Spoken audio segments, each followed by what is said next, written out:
Ok les gars, c'est Nico, j'espère que vous allez bien.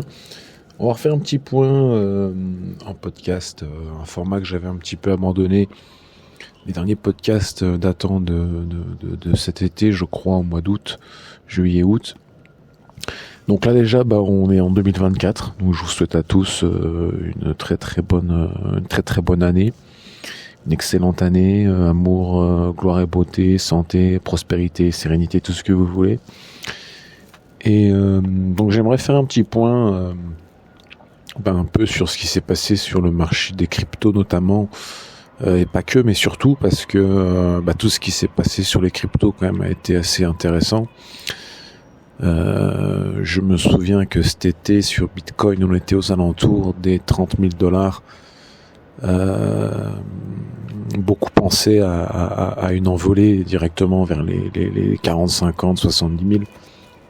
Et puis finalement, on a eu le scénario du pullback sur 25 qui s'est profilé, qui s'est fait. C'est un scénario que j'attendais pas, que j'avais noté sur un coin de la table, mais que j'attendais pas vraiment, mais qu'on a fait. Et puis les 25 on fait soutien. On était quand même sur un support weekly, daily, monthly assez intéressant. Et puis de là, ça a relancé 30, 35, 40, 45. Là, on a fait 45, 46. Pas tout à fait 45 et quelques hier. Alors, ce qui est aussi vachement intéressant, c'est tout ce qui est altcoin, même les shitcoins, mais là, pour le moment, c'est plutôt les altcoins qui ont bien démarré aussi. Je pense à Solana, surtout en termes de volume, qui commence à être très bien capitalisé. Pourtant, ça reste un contrat qui est quand même super volatile. Enfin, je dis un contrat, une crypto qui est quand même super volatile. C'est ça le paradoxe de Solana, c'est que on est sur un truc de plus en plus capitalisé, de plus en plus utilisé, donc où il y a de plus en plus de volume. Et pourtant, quand on regarde un carnet d'ordre, ça a l'air quand même plutôt pas mal distribué, un peu comme un Ethereum en fait, c'est un peu similaire en termes de liquidité. Et pourtant, la volatilité est vraiment monstre. Alors, peut-être tout simplement parce que c'est les volumes entrants-sortants qui excèdent encore tout ce qui est disponible en liquidité. Du coup, chaque fois qu'un peu de volume arrive ou sort, ça pulse sur les prix en termes de volat. Mais ça en fait un actif vraiment intéressant. C'est une crypto vraiment intéressante, sans même rentrer dans les fondamentaux. Je trouve que Solana, rien qu'au niveau des coûts, au niveau de la technologie, scalabilité, rapidité, c'est vraiment une crypto intéressante.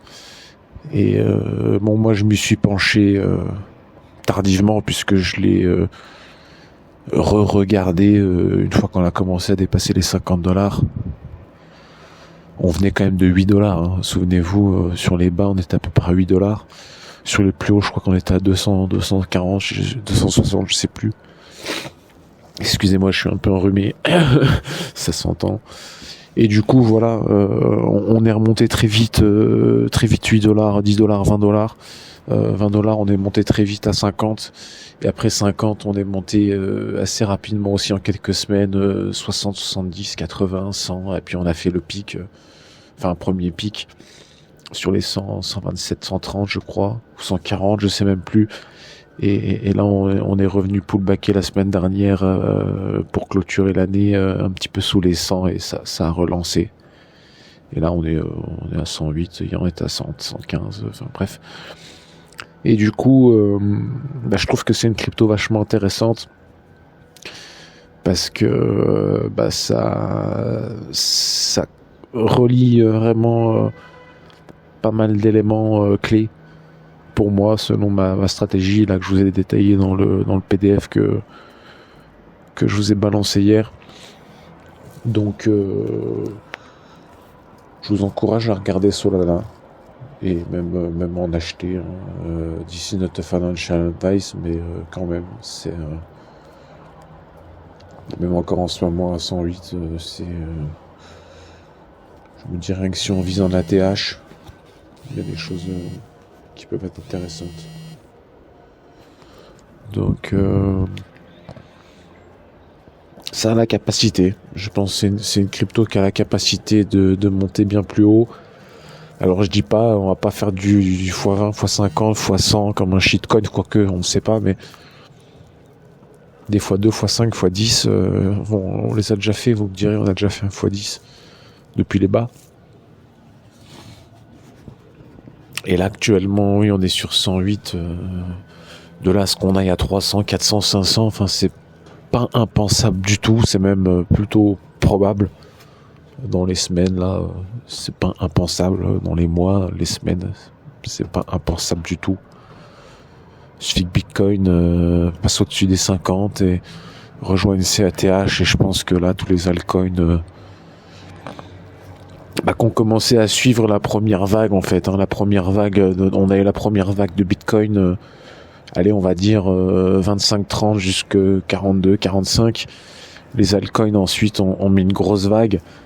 Et je pense que si Bitcoin s'affranchit des 50 000 et rejoint ses ATH, parce que c'est quand même le but, là on aura une altcoin season assez dingo, je pense, vu ce qu'on voit actuellement.